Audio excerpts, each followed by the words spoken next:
오늘은 기회 주실 때 거부하지 말자, 이런 제목으로 말씀을 전하려고 하는데요. 데이빗 시벌이라고 하는 심리학자가 쓴 책입니다. 기회를 잡는 사람, 기회를 놓치는 사람, 이런 제목의 책이 있는데요. 그 책에 보면은 이 기회, 이 찬스라고 하는 이 단어에 대한 풀이가 나옵니다. 이 찬스라고 하는 이 단어에는 우연히 찾아오는 것, 이런 뜻도 내포가 되어 있지만 때를 소중히 여기다. 그래서 이제 이 단어의 의미 속에는 이 기회라는 것은 우연히 찾아오는 거지만 이 찾아오는 기회를 놓쳐서는 안 된다, 이런 의미가 담겨져 있는 단어라는 것입니다. 그러면서 이제 이 찬스, 이 기회와 관련된 이 설명을 그 책에서 덧붙이고 있습니다. 한번 들어보십시오. 기회는 운명이 아니라 선택의 문제이다. 운명은 기다리는 것이 아니라 쟁취하는 것이다. 절박함 속에서 기회를 갈구하는 마음과 자세가 중요하다. 또 이런 내용도 있습니다. 기회를 놓치지 않는 사람들이 다른 사람에 비해 기회가 많다거나 그들에게 좋은 기회가 그냥 생기는 것은 아니다. 단지 기회를 볼 줄 아는 눈과 기회가 왔을 때 기회를 포착할 수 있는 탁월한 능력이 있기 때문이다. 반면 기회를 놓치는 사람들은 기회가 왔어도 그것을 잡지 못한다. 그것이 기회인 줄 모르기 때문이다. 통찰력이 없기 때문에 기회를 볼 줄 모르고 외면해 버린다. 사실 오늘 제가 본문에서 찾아낸 설교 결론이 바로 이 책에서 다 설명하고 있는 겁니다. 특히나 맨 끝부분 다시 한번 보십시오. 기회를 놓치는 사람들은 기회가 왔어도 그것을 잡지 못한다. 그것이 기회인 줄 모르기 때문이다. 통찰력이 없기 때문에 기회를 볼 줄 모르고 외면해 버린다. 이게 바로 오늘 본문에 나오는 예수님이 만나주시는 나사렛 사람들의 마음 상태, 이 어리석음을 이렇게 표현할 수가 있다는 겁니다. 그래서 오늘 이 부분을 좀 중점적으로 살펴보려고 하는데요. 자, 오늘 본문 마가복음 6장 1절과 2절입니다. 예수께서 그 길을 떠나사 고향으로 가시니 제자들도 따르니라. 안식일이 되어 회당에서 가르치시니 많은 사람이 듣고 놀라 이르되 이 사람이 어디서 이런 것을 얻었느냐? 이 사람이 받은 지혜와 그 손으로 이루어지는 이런 권능이 어찌 됨이냐? 지금 예수님께서 어린 시절에 머물고 계시던 고향 나사렛을 방문하셨는데 그 당시 나사렛은 엄청 낙후된 그런 시골 지역입니다. 그 나사렛과 관련한 유명한 말씀 다 아시죠? 빌립이 나다나엘에게 예수님을 소개하니까 어떤 반응을 보이느냐? 자, 먼저 요한복음 1장 45절입니다. 빌립이 나다나엘을 찾아 이르되 모세가 율법에 기록하였고 여러 선지자가 기록한 그 일을 우리가 만났으니 요셉의 아들 나사렛 예수니라. 이 나사렛 예수라는 것은 나사렛이라는 지역의 출신이라는 걸 덧붙여 말하는 거 아닙니까? 그랬더니 나다나엘이 하는 말이 바로 그 다음 46절입니다. 나다나엘이 이르되 나사렛에서 무슨 선한 것이 날 수 있느냐? 아니 그런 낙후된 지역에서 무슨 대단한 인물이 나겠느냐? 아니 그런 낙후된 지역에서 무슨 기대할 만한 일이 있겠느냐? 이런 뜻 아닙니까? 그러니까 이 나다나엘의 그 말 한마디 속에서 지금 이 나사렛 지역이 얼마나 침체되고 낙후가 돼 있는 상태인지 금방 알 수 있는 거 아닙니까? 그런데 예수님께서 그 낙후된 지역을 방문하셔서 그곳에서 말씀을 가르치시고 또 여러 가지 일들을 행하시니까요, 그 시골 마을 낙후된 그 지역 입장에서는 이제 변화를 위한 절호의 기회가 온 겁니다. 기회는 어떡하라고요? 잡아야 된다 그랬잖아요. 근데 이 미련한 사람들이 그 절호의 기회를 발로 차버리는 거예요. 자, 3절. 이 사람이 마리아의 아들 목수가 아니냐? 야고보와 요셉과 유다와 시몬의 형제가 아니냐? 그 너희들이 우리와 함께 여기 있지 아니하냐 하고 예수를 배척한지라. 선입견을 가지고 주님을 바라보고는 주님을 배척해 버렸습니다. 그 결과 5절. 거기서는 아무 권능도 행하실 수 없어. 거기서는 아무 권능도 행하실 수 없어. 여러분, 이게 딱 지금 제가 앞에서 읽어드렸던 그 제목, 그 책의 한 대목이요. 기회를 놓치는 사람들은 기회가 왔어도 그것을 잡지 못한다. 통찰력이 없기 때문에 기회를 볼 줄 모르고 외면해 버린다. 이게 지금 딱 그 어리석은 나사렛 사람들 모습 아닙니까? 왜 이런 비극이 일어났나? 앞에서 말씀드렸죠. 그들이 가진 그 알량한 그 선입견 때문에. 이 참 아이러니한 게요, 그들이 예수님을 배척한 이유가 우리가 예수 잘 안다, 예수님을 잘 아는 그게 예수님을 배척하는 결과를 가져왔다, 이런 말도 안 되는 일이 지금 본문에서 일어난 거 아닙니까? 그 제가 종종 강조하는 거 여러분 아시죠? 저하고 여러분에게 공통점이요, 저는 이제 집에서 또 개를 한 마리 기르고 있고요. 그래서 저는 3마리 개를 키우고 있고, 개 안 키우는 분들은 2마리 개를 키워요. 모든 인간은요, 그 마음에 개 2마리를 키우고 있습니다. 하나는 선입견, 또 하나는 편견. 이 진짜 개는요, 교회 올 때 집에다 두고 와요.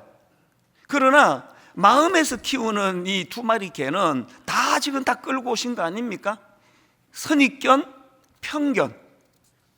오늘 여러분이 본문에 나오는 나사렛 지역 사람들도 이 2마리 개를 키우는 거, 예수님에 대하여 선입견을 가지고, 예수님에 대하여 편견을 가지고. 이게 왜 위험하냐? 그 나사렛 사람들을 보니까 이게 위험한 게요, 이 2마리 개, 우리 마음 안에 있는 이 2마리 개는요, 우리 시야를 좁게 만들고 자기 생각에 몰두하게 만들어 버리는 겁니다.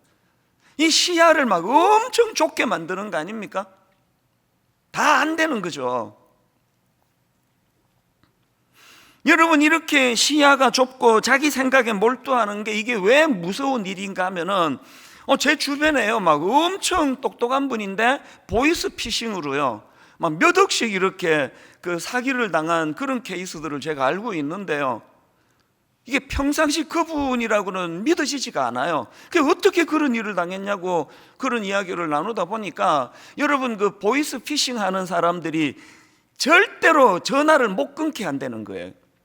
왜 전화를 못 끊게 할까요? 전화를 끊어버리고 그러면 바깥 세상하고 연결이 되면 자기가 사기치는 거기에 몰두하지 못하니까, 그래서 막 그냥 막 정신을 쏙 빼놓으면서 그 자기가 하는 말에 몰두하게 만드는 게 이게 보이스피싱의 특징이라는 거예요. 그래서 누구라도 그런 어떤 그에게 돈이 연루되고 하면은 일단 끊고 생각부터 하라는 거예요. 이게 자기 세계에 몰두되는 위험입니다. 이단도 마찬가지 아닙니까? 모든 이단의 공통점이 집에 가서 얘기하지 말라는 거예요. 나랑 성경 공부하는 거 집에 가서 말하지 말라는 겁니다. 왜 말하면 안 됩니까? 자꾸 대화하고 하다 보면은 생각이 넓어지면, 이게 무슨 요한계시록 이거 하나만 가지고 너무 이게 지금 몰두해가지고 나를 지금 혼란하게 하는 거 아닌가? 그거를 깨달을 위험이 있기 때문에 절대 비밀로 하라는 겁니다. 그래서 성경 공부하든지 할 때 절대 비밀로 하라는 거는 절대 누구에게 물어보고 확인하셔야 돼. 교역자들한테 이게 어떤 거냐고, 왜 이렇게 말하지 못하게 하느냐고. 이게 다 지금 그 좁은 생각, 좁은 시야, 그래서 자기가 원하는 것을 얻어내기 위한 그런 방법 아닙니까? 이렇게 시야가 좁아지고 자기 세계에 몰두하는 게 이렇게 위험한 거거든요.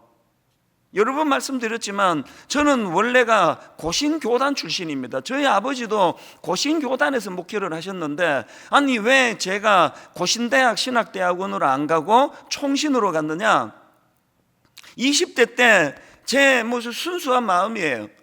아니 내가 이 고집도 세고 그런데, 아니 내가 지금 고신에서 잔뼈가 굵었는데 또 신학교를 내가 고신으로 가면은 내 성격상 뭐 고신 그러면서 그렇게 그냥 교단에 파묻힐 것 같아서, 그래서 참 그게 늘 아쉬워요. 저는 고신 교단이 참 건강한 교단이고 아버지 뒤를 이어서 내가 아버지 후배가 됐으면 하는 마음이 있었지만, 그래서 2가지 원칙을 제가 정했거든. 신학교 갈 때 고신은 안 간다. 고신에 문제가 있어서가 아니라 내 성향에 몰두할 것 같아서 고신은 안 간다. 2번째, 고신하고 제일 신학이 비슷한데 그랬더니 어떤 분이 그게 총신이라 그래가지고 아무것도 모르고 제가 총신으로 왔는데, 와서 이제 지금 되돌아보면은 이게 하나님의 작품이신 거예요. 옥하는 목사님 만나게 해주시라고. 제가 고신을 갔으면 옥하는 목사님 사랑의 교회에 어떻게 들어가겠습니까? 참 하나님의 이 섭리가 늘 저에게 은혜가 되는데, 어쨌든 참 20대 순수할 때 이렇게 편협하지 않으려고, 제 스스로가 너무 이렇게 작은 생각에 매이지 않으려고 그런 몸부림이 있었던 것 같아요.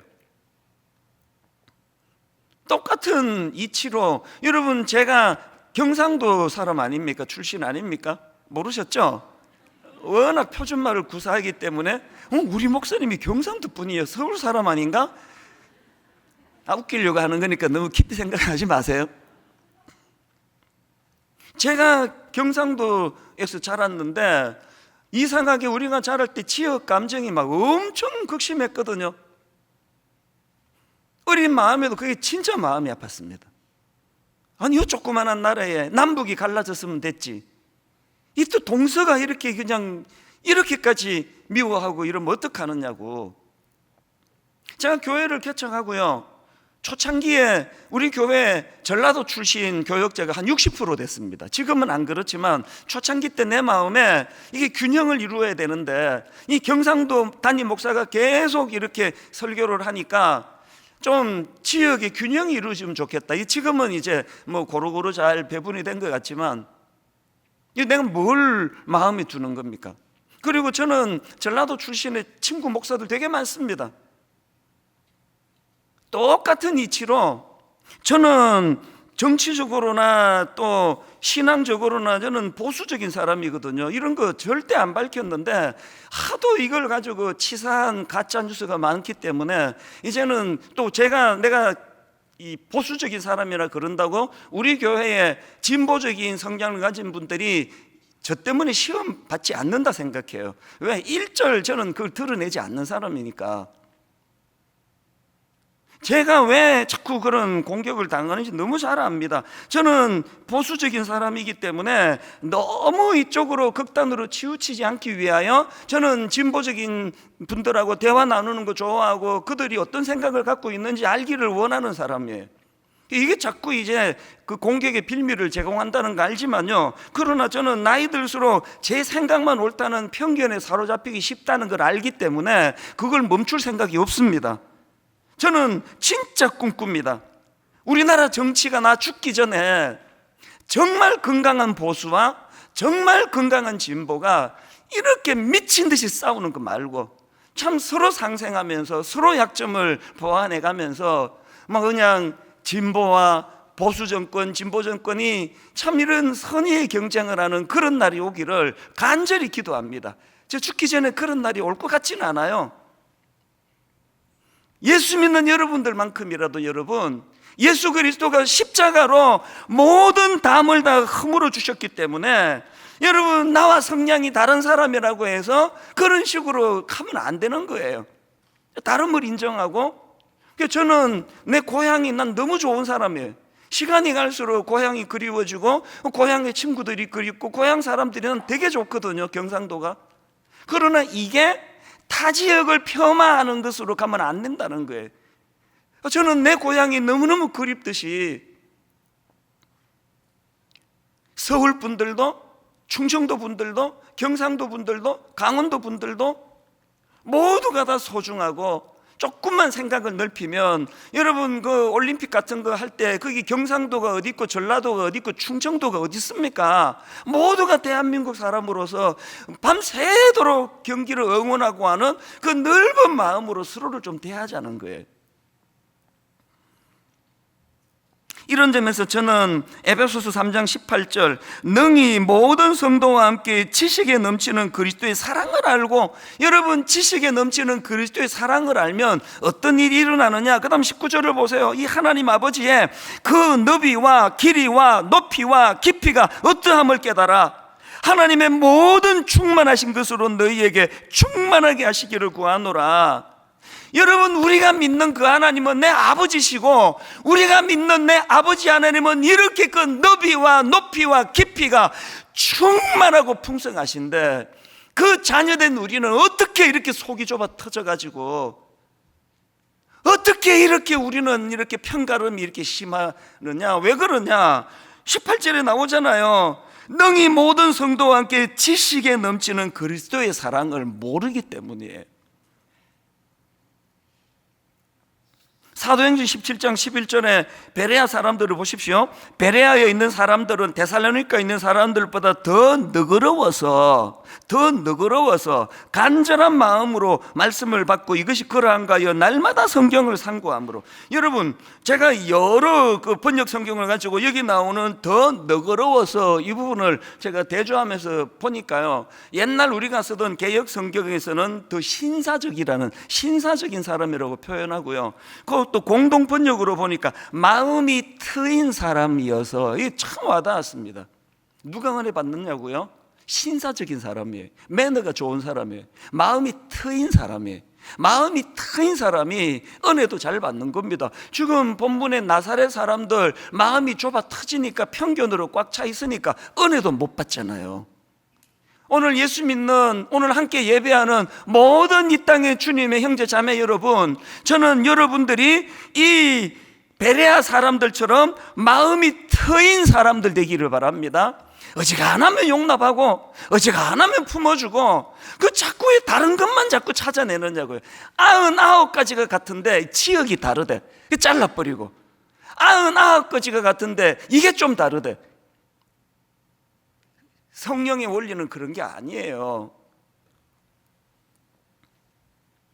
인터넷 강의를 듣다가 보니까 쉐릴 샌더버그라고 그 페이스북의 운영 책임자 아닙니까? 이분의 말이 너무 와닿았습니다. 누군가가 우주선 자리를 준다고 하면 어느 좌석이냐고 묻지 마라, 그냥 올라타라. 와, 이게 너무 멋지지 않습니까? 누군가가 우주선 자리를 준다고 하면 어느 좌석이냐고 묻지 마라, 그냥 올라타라. 이 쉐릴 샌더버그가 예수님 당시 사람이어가지고 그 폐쇄적인 나사렛 사람들에게 이런 말을 좀 전해줬더라면 얼마나 좋겠습니까? 세상에 지금 구원의 주께서 그 폐쇄적이고 그 침체된 자기 지역을 되살려 주시려고 주님이 오셨는데, 그냥 선입견을 가지고, 편견을 가지고 마음의 문을 닫아버리는 거 아닙니까? 영국의 리처드 브랜슨도 비슷한 말을 했습니다.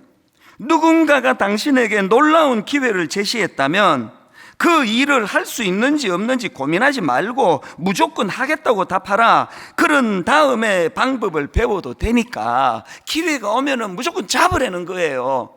자꾸 잔머리 굴려가지 말고 기회가 올 때는 무조건 잡는 겁니다. 은혜도 마찬가지예요. 은혜 받는 일에 뭐 복잡한 거 생각할 거 없습니다. 이런 의미에서 저는 오늘 그 나사렛처럼 영적으로 침체가 돼 있고 우울하고 패배감이 많고 하시는 분들은요, 오늘 두 가지를 꼭 붙잡으셔야 된다고 생각합니다. 본문에서 우리가 찾아야 되는 두 가지 할 일, 진짜 중요한 거 뭐냐? 첫 번째 할 일이 뭐냐? 우리 주님은 오늘도 계속 기회를 주시고 계심을 기억하셔야 합니다. 기회 주기를 원하시는 주님. 5절을 보십시오. 거기서는 아무 권능도 행하실 수 없어. 제가 지금 무게중심을 앞에다 두니까요, 거기서는 아무 권능도 행하실 수 없어. 이 말씀의 의미도 중요하지만, 제가 지난주 중에 말씀 묵상하다가 너무 제가 은혜를 받은 대목이요, 뒷부분은 내가 놓치고 있었더라고요. 5절을 다시 보세요. 거기서는 아무 권능도 행하실 수 없어 다만 소수의 병자에게 안수하여 고치실 뿐이었고, 이게 제게 왜 은혜가 된지 아십니까? 지금 나사렛 사람들의 배척으로 예수님의 사역이 제한되어 있는 거예요. 나사렛 사람들의 배척으로 지금 예수님이 어떤 은혜를 줘봐야 이거를 그냥 그 죽서서 개 주는 거 아닙니까? 개에게 진주를 던지는 거 아닙니까? 그래서 주님이 그들에게 지금 놀라운 역사와 기적을 베풀 수 없는 상황에도 여전히 이 은혜의 가치를 알고 주님을 찾는 사람에게는 여전히 은혜가 베풀어졌다는 그 이야기 아닙니까? 자꾸 뭐 한국 교회가 침체가 됐느니 한국 교회가 어쩌니 그런 얘기 좀 그만하시고요. 아무리 어두운 시대라도 아무리 침체가 된 시대라도 여전히 내가 주님을 갈망하고 여전히 내가 주님의 은혜를 사모하고 여전히 내가 침체된 내 영혼을 주님만은 회복시켜 주실 수 있습니다. 믿음을 갖고 나가는 그 사람에게는 오늘도 여전히 하나님의 역사가 일어날 수 있다는 사실이에요. 오늘도 우리 주님은 계속 기회를 주기 원하시는 분이에요. 복잡하게 생각하지 말고 그냥 뭐 어느 자리냐 이런 계산하지 말고 붙잡으라는 거예요. 은혜를 내가 갈망합니다.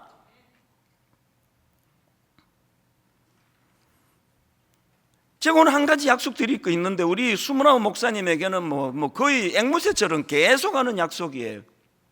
올 한 해 내내 이찬수 목사의 사역은요, 이 수문아우 교회와 수문아우 예비 단임 목사님들을 섬기고 돕는 일에 내 모든 에너지를 다 투입할 것입니다. 그래서 제가 연초에 담당 교역자들한테 올해 열심히 하지 마라 그랬습니다. 우리 지금 이제 개점 휴업 상태다. 우리가 열심히 내면은 이게 지금 수문아우 교회로 가는데 방해가 되니까 그래서 지금 아무 행사도 안 하고 있잖아요. 이 학기는 진짜 안 할 겁니다. 특별 새벽 부흥회하고 전도 집회는 이건 뭐 이런 거 늘 이제 영혼에 관한 문제니까 딱 2개만 남겨놓고 아무것도 안 할 거예요. 그런 행사 자꾸 하는 부서는 저한테 고발해 주세요. 올 한 해는 과도기로 이 29교회가 잘 세워지는 여기에, 그래서 한 교회가 잘 되는 것도 중요하지만 29 건강한 교회가 태어난다는 거 진짜 이게 가슴 떨리는 일 아닙니까? 그래서 제가 우리 예비 단임 목사님들에게 여러 번 약속했습니다. 앞으로 내 남은 시간에 내 모든 목회 노하우를 다 전수해 주겠다고, 모든 내가 갖고 있는 지식을 다 전수해 주겠다고 이런 이야기를 종종 말하는데요, 지난주에도 전체 모여 회의하다가 이런 이야기를 하고는 중요한 한마디를 했습니다. 내가 당신들 목회를 위하여 내 모든 걸 다 전수해주고 다 도와주기 원하고 다 도와줄 수 있는데 내가 한 가지는 못한다.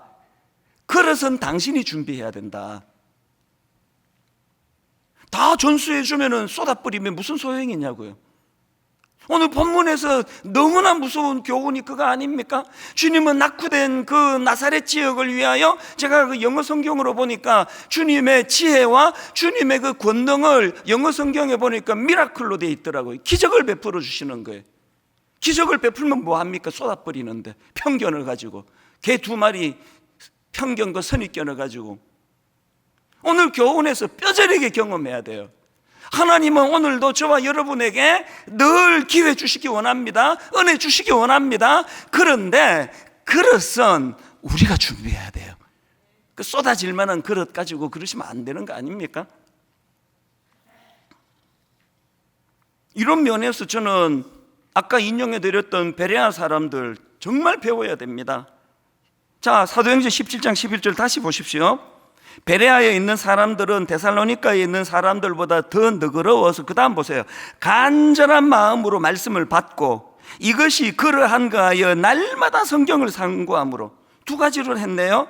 간절한 마음으로 말씀을 받고, 기꺼이 말씀을 받고, 열린 마음으로 말씀을 받는 게 첫 번째 그들의 모습이었고요. 2번째가 뭡니까? 이것이 그러한가 하여 날마다 성경을 상고함으로. 관심을 가지고 성경을 연구했다는 겁니다. 오늘 우리가 이 침체된 우리의 심령이, 너무너무 침체된 우리 가정이 회복이 되기 위해서는요, 이 2가지를 해야 돼요.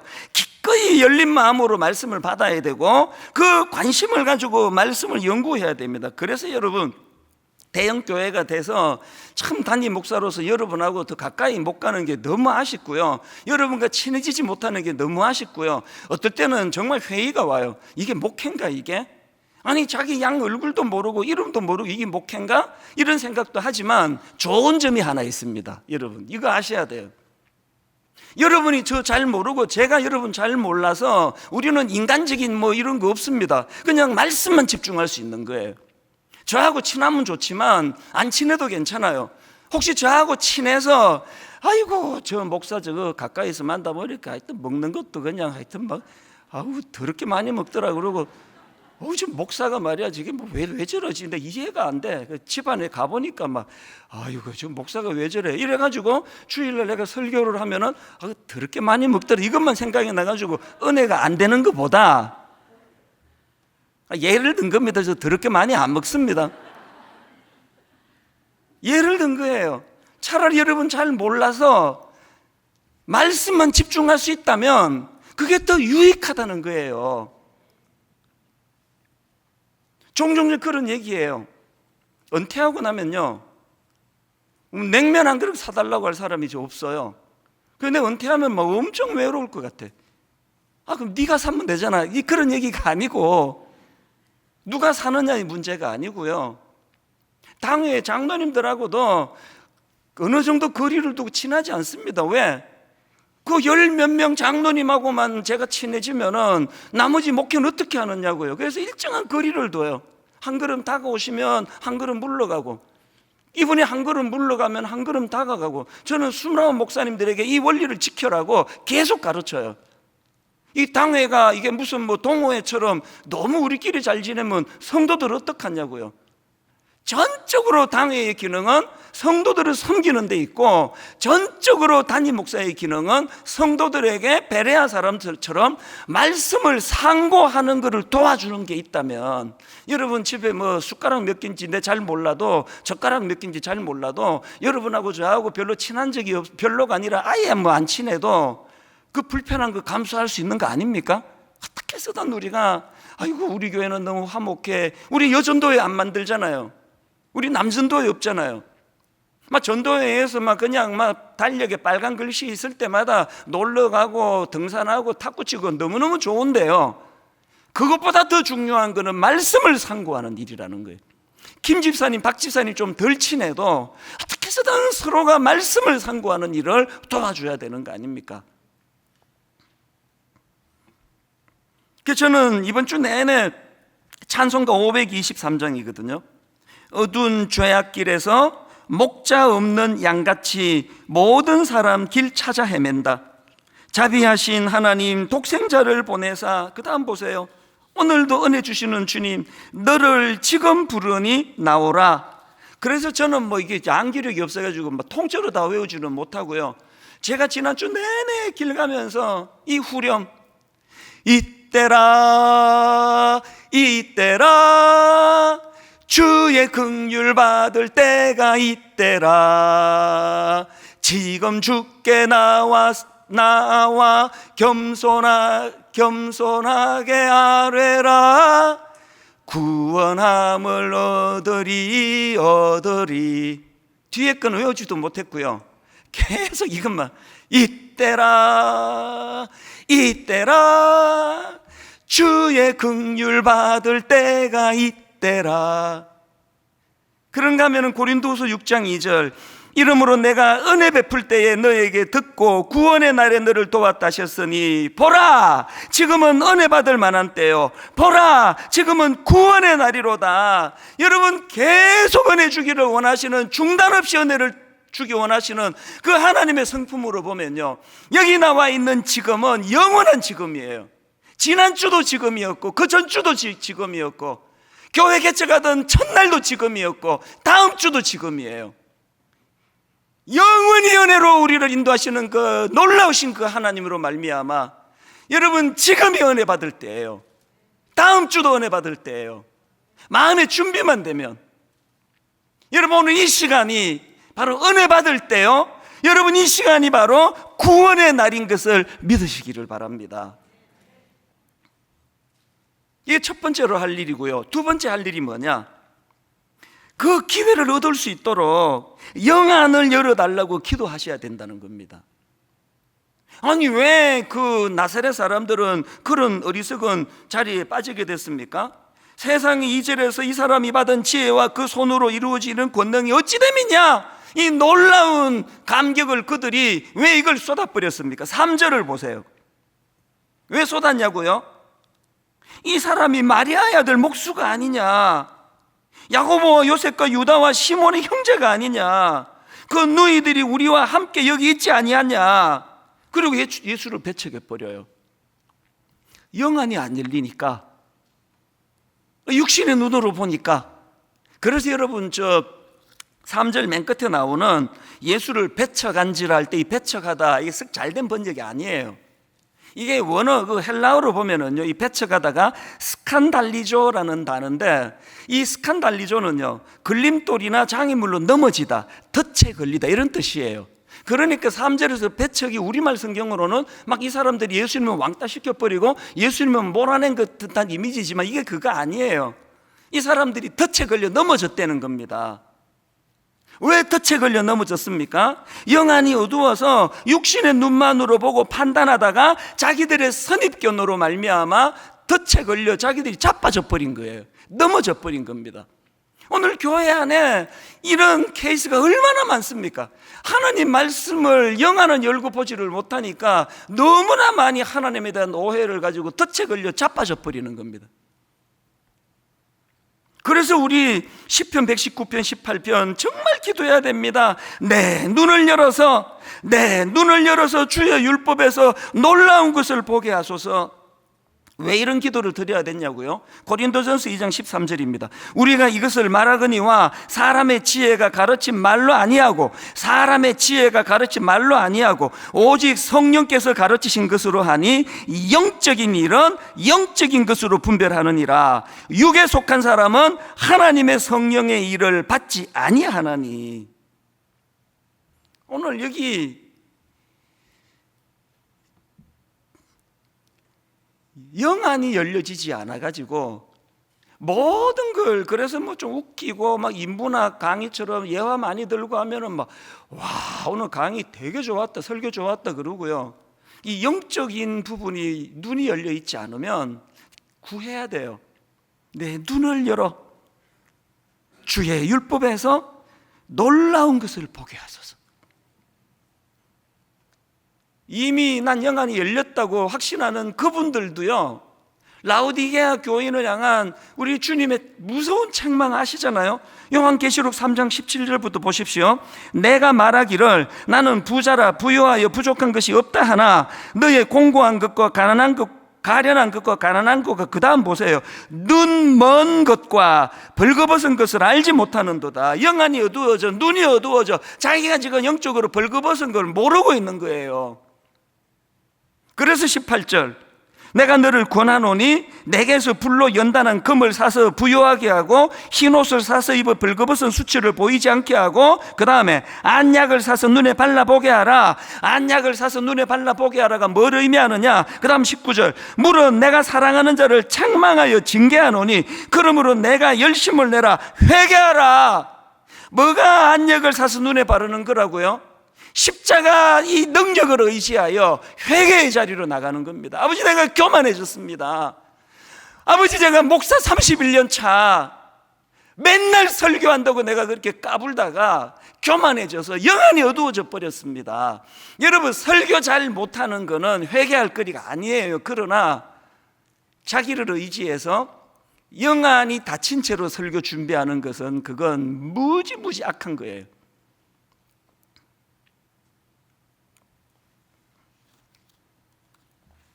저는 분당 우리 교회 개척 초기에 너무나 많이 두려워했던 사람이에요.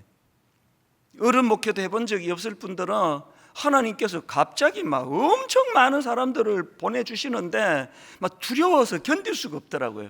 목회를 잘할 수가 없는데, 잘할 자신이 없는데. 그래가지고요, 개척 초기 때는 그 주중에 여기 아무도 안 계시잖아요. 문 다 닫혀 있으니까. 그리고 여기는 창문이 없어가지고요, 뭐 밤낮 캄캄해요.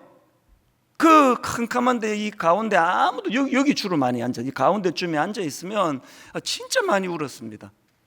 그리고 저의 인생 찬양이 하나 있습니다. 여기 울면서 참 많이 찬양을 불렀거든요. 내 눈 주의 영광을 보내. 영안을 열어달라는 거 아닙니까? 아버지, 영안을 열어. 뭘 보기 원합니까? 우리 가운데 계신 주님, 그 빛난 영광 온 하늘 덮고 그 찬송 온 땅 가득해. 내 눈 주의 영광을 보네. 눈물로 영안을 열어달라 사모하여 뭘 보기 원했습니까? 그 큼큼한데 아무도 없는데 두려워 울고 있는 저 자신이지만 뭘 보기 원합니까? 그 순간에도 찬송 가운데 서신 주님, 주님의 얼굴은 온 세상 향하네. 뭘 보기 원하세요? 권능의 팔을 드셨네. 주의 영광 이곳에 가득해. 우린 선의 주님과 함께 찬양하며 우리는 전진하리. 모든 열방 주 볼 때까지. 저희 교회 개척 초기에요, 특별 새벽 부흥회 60일 했습니다. 2달 내내 성도들 다 출근하는데 내가 집에 가면 되겠냐고. 그래서 특세 끝나면은 이 방에 아무도 없는 데 와서 그렇게 말씀 준비하고 묵상하다가 답답하면 여기 앉아가지고 또 울고, 내는 주의 영광을 보기 원합니다. 오늘도 두 팔 벌려 저를 품어주시는 그 하나님을 내가 영안을 열고 바라보기를 원합니다. 여러분 결과 다 아시잖아요. 여러 번 말씀드리잖아요. 자꾸 말씀드리잖아요. 이렇게 자신감도 없고 경험도 없고 어리버리하기 짝이 없는 이 부족한 종이 담임 목사가 됐지만 영안을 열고 그분의 인도하심을 따라가는 게 목회더라고요. 이제 29교회를 위하여 이거 하나님께 구하며 기도해야 됩니다. 결론을 맺으면서 에베소서 1장 17절, 우리 주 예수 그리스도의 하나님 영광의 아버지께서 지혜와 계시의 영을 너희에게 주사 하나님을 알게 하시고 그 일이 가능하도록 18절, 너희 마음의 눈을 밝히사 그의 부르심의 소망이 무엇이며 성도 안에서 그 기업의 영광의 풍성함이 무엇이며 그의 힘의 위력으로 역사하심을 따라 믿는 우리에게 베푸신 능력의 지극히 크심을 너희로 알게 하시기를 구하노라. 여러분이 하나님의 지극히 풍성하신 능력을 어떻게 하면 안다고요? 영안이 열리면 알게 되는 거거든요. 결론을 맺으면서 오늘 이른 아침에 이제 집에서 교회를 향해 나가는데 제 아내가 이런 얘기를 해요. 오늘 유난히 힘들고 유난히 어려움을 겪는 분들이 많이 올 거라고. 사모님들이 이상하게 이번 주에 이런 기도 부탁을 막 엄청 많이 한 것 같아요. 저한테 그런 얘기 하더라고요. 오늘 유난히 힘들고 유난히 어려운, 눈물 없이는 들을 수 없는 그런 아픔을 가진 분들이 많이 오실 거라 그러는데 제가 뭘 구해야 되겠습니까? 아버지, 저에게는 그들 눈물을 닦아줄 능력이 없습니다. 피차간에 말씀을 전하는 저에게도 영안을 열어주시고, 아버지 그 눈물로 그 설교를 들으시는 그 성도님도 영안을 열어주시기를 원합니다. 영안을 열고 아버지 그에게 말로 다 할 수 없는 풍성한 은혜로 보듬어 주시기를 원합니다. 저는 오늘 이 찬양 같이 부르면서 성령님이, 전 누군지 몰라요. 여기 계시겠죠? 유난히 아프고 유난히 힘들고, 마음은 오늘 본문의 나사렛 지역처럼 나사렛에서 무슨 선한 게 나? 저 사람한테 뭐 선한 게 나겠냐고, 저런 집에서 뭐 선한 게 나겠냐고 하는 그 상실한 마음을 가지고 오신 분들에게 오늘 우리 성령님께서 그게 아니야, 풍요로운 은혜로 그분들을 만져주시기를 원합니다. 우리 찬양 같이 불러보기 원합니다.